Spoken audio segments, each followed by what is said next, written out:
Is this you? When I talk to ADHD women across the board, every single one of them said, I just want to feel happy. And I mean, we all want to be happy. We are all probably trying to build a happier life, but most of us are actually doing it backwards. I'm going to show you how you're getting this backward, why doing it the way most people do it might do more harm than good, and how to actually build a happy life that you love. If that sounds good, this video is for you. If you're new here, I'm Tiff, a neuroscience professor with a PhD in ADHD and a mom of two, and I am on a mission to help women with ADHD transform from constantly overwhelmed and in survival mode to empowered, energetic, and truly thriving so that you can build a life you love in harmony with your brain. That's what I do here on this channel, and we dive even deeper with the amazing women in the ADHD Success Lab. So let's get going.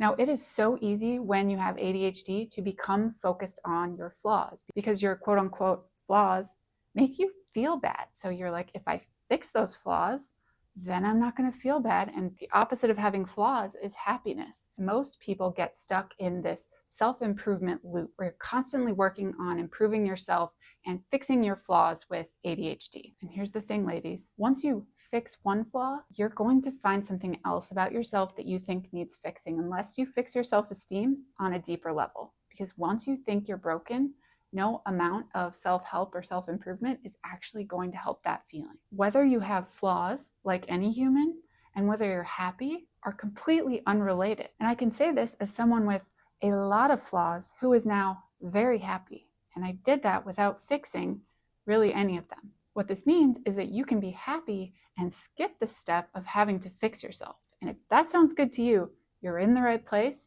and this video is for you. Now, we're going to try something a little interactive today. If you want to follow along, I have a mini workbook linked free in the description. If you do follow along and you do it within a week of this video being posted, send me your workbook and I will send you my feedback and thoughts. Because I have this idea about turning these YouTube videos into a real community where we can support each other and work through things together.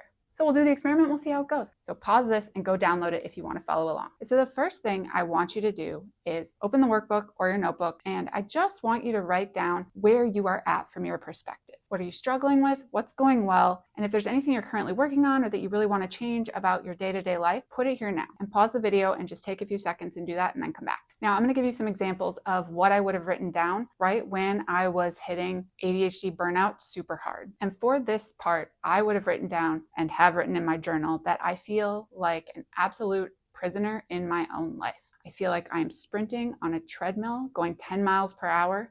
Behind me is a massive cliff that if I slow down at all, I'm going to fly off the back of the treadmill, and I don't have control over the stop button. I felt like my life was driving me and my schedule was driving me, and I felt completely helpless to change any of that. I bet other women would love to hear your experience if you want to share it in the comments. So next, now that you know where you are, I want you to move on to the next question, which asks you, if you were in this exact same spot in 6 months, 1 year, or 3 years from now, how is that going to feel? What is your life going to look like? How are you going to feel about your future? How are you going to feel about your present? Good and bad. So take a second, pause the video, and then come back. For me at peak burnout, this was the question I asked myself, where I realized that in even 6 months to 1 year, if I still felt like this, I realized that my mental health was going to be even further declined, that my physical health would probably start to suffer. I realized my performance as like a mom and a professor and a wife and a friend, all of those things felt like they would just be worse. And the idea of having that constant pressure and feeling so trapped for that long just gave me this really visceral feeling of absolutely not.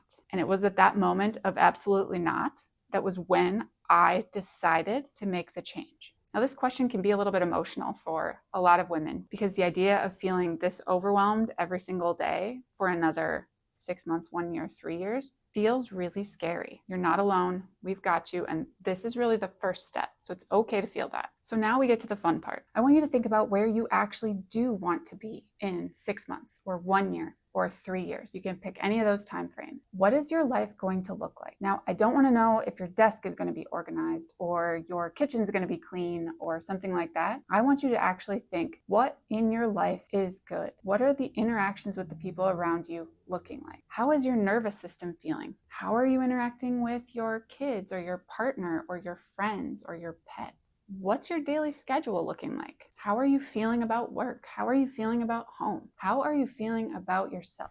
So take a few minutes, take as long as you need, pause the video, and I really want you to think through this in a pretty specific way. And nothing's out of bounds here. I'm not going to hold you to this, but I do want you to think about what would make you happy, and less about what you do, but more about how you feel and how you're moving through the world. For me, when I started to think about this, I realized what I wanted to feel on a day-to-day basis was that I was taking moments to intentionally connect with my family. So being really present when I was with my kids and with my husband. I wanted to feel like I was in charge of my work schedule and that I could dial it back when I needed to, or push harder when I needed to, but that was under my control. I wanted to understand what I could say no to and start opening up some space in my schedule to breathe. For me, my word that I chose to look for was freedom. And if you have one word that comes to mind, write that down now. And this is where I realized something massive. The key to me building a life I actually loved and getting out of burnout was not about me actually fixing any of my flaws. It wasn't about changing myself. And I can tell you this because now I'm on the other side and looking back at all the changes I made, here was the magic.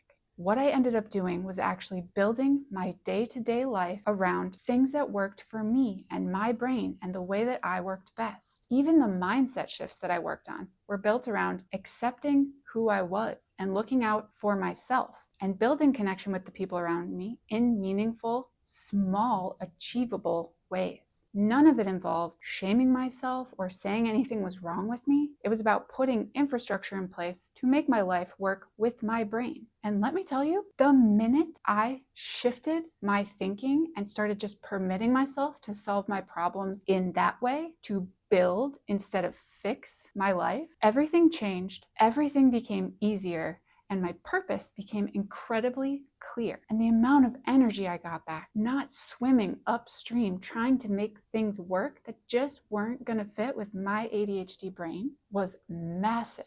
And I ended up with so much more bandwidth. I still have my regular job, and now I'm doing this, and I feel less burned out and less overwhelmed by far than I ever did when I had hit rock bottom. But I'm doing more. I'm just doing it in a better way and focusing on the ways and the things that are more fulfilling to me. And that is what I want for you, because it's not about the absence of your flaws. That is not going to make you happy. It is about the presence of things in your life that makes you happy. Presence of connection, of meeting your needs, of self-esteem, of a schedule that works with your brain instead of against it. Those are all the path to happiness, not fixing yourself. Because listen, ladies, you're not broken, not even kind of. I haven't met a single ADHD woman who is not amazing and awesome in her own unique way and has something to offer the world. And this is why I do this, because so many of us stop ourselves before we start because we feel like we need to be fixed. And we're going to just abandon that idea now, okay? All right, now, here's the cool thing. I'm not going to ask you to overhaul your entire life and immediately try to build that beautiful picture that you painted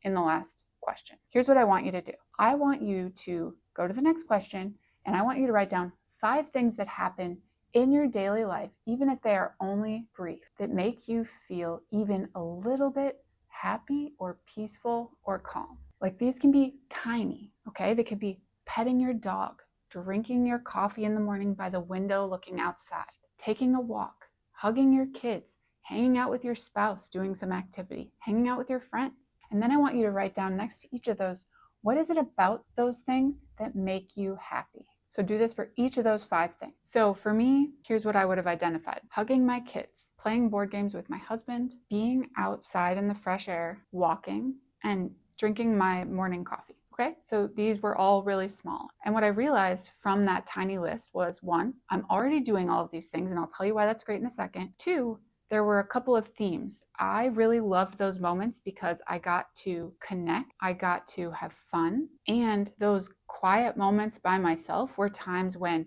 nobody was pulling me in any direction. Those were moments when I felt free. So this is a great way to find the thread of the things that make you feel happy. Now, the very first thing I want you to do to start to work toward a happy life doesn't involve really changing anything about what you're doing. What I want you to do is when any of those things happen during your day, keep your phone aside, take a deep breath, and I want you to be present. I used to find myself thinking about work while I was playing with my kids and like feeling really impatient, like we need to get this over with, it's got a lot of stuff to do. So now when I'm with my kids, I try very hard to put my phone away. When I'm hugging them, I lean in for extra time. I talk about this all the time, I know. I smell their hair. I take deep breaths. And I've noticed that they've started matching their breaths to mine when I give them these hugs. And so it's really built connection between me and my kids. And so I just take an extra second and I experience it with my senses.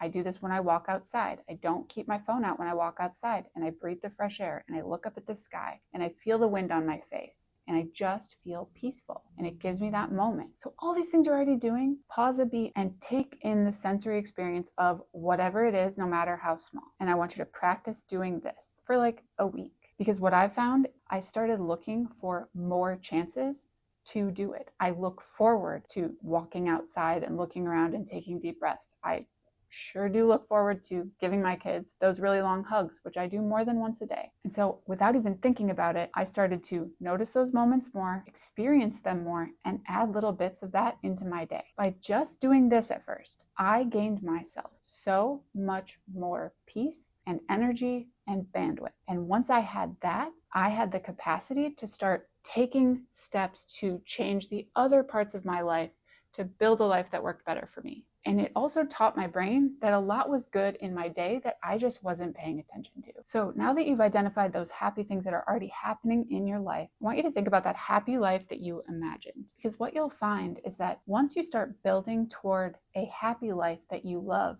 your flaws become less important because you've built a life where you can be happy and you're allowed to have human, normal flaws like any other person. And this is why it is so important to build toward happy, because the rest ends up working itself out and it's a more pleasant journey. So once you've started to build the skill of being present in your life, then you can start to add in some other changes. So now look at that happy life that you've imagined for yourself. And I want you to pick one small step that you can take toward that life. Pick something that's within your control that you could change that would get you just a little bit closer, and do that. And now if you want to know one of the biggest secrets to getting to where you want to be in life, watch this video next. You got this.